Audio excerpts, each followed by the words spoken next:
Hello guys, আসসালামু আলাইকুম। কেমন আছেন সবাই? আশা করি সবাই ভালো আছেন। আমি এখানে পিঠা বানাচ্ছি। সব জেলাতেই মোটামুটি এটা জনপ্রিয়।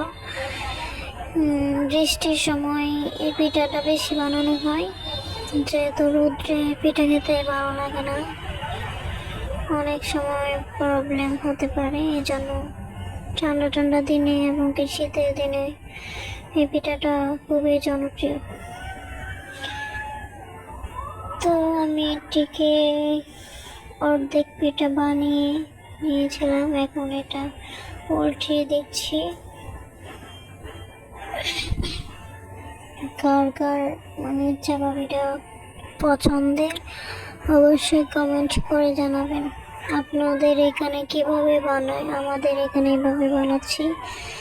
তো আমি অনেকগুলো পিঠা বানিয়েছি, এখন এটাকে উঠিয়ে দিচ্ছি।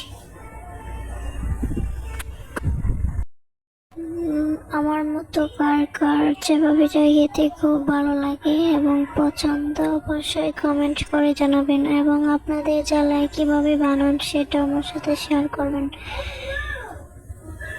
তো আমি এখানে ভালোভাবে কুলিয়ে নিচ্ছি যেন মচমচে হয়। মচমচে না হলে পিঠা খেতে ভালোই লাগে না, নরম হলে তো আমার ভালোই লাগে না। তো আমি এটাকে আবারও উঠিয়ে দিব। দেখতে পাচ্ছেন আমার অনেকগুলো পিঠা হয়ে গেছে, এখন আমি এখানে রেখে দিচ্ছি। তো আমার ভিডিও আপনাদের কাছে কেমন লাগে অবশ্যই কমেন্ট করে জানাবেন। বেশি বড় হয় নাই, ছোট হয় না, মিডিয়ামের মতো বানিয়েছি, মিডিয়াম সাইজে। তো আমার পিঠাগুলো দেখতে কেমন হয়েছে অবশ্যই কমেন্ট করে জানাবেন। আমার ভিডিওটি ভালো লাগলে লাইক, কমেন্ট, শেয়ার, সাবস্ক্রাইব করতে ভুলবেন না। তো আমার পিঠা বানানো শেষ, এখন আমি একটা ফল কেটে নেব।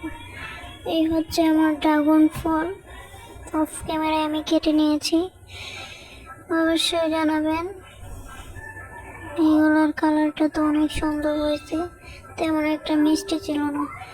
সবাই ভালো থাকবেন, সুস্থ থাকবেন। আল্লাহ হাফেজ।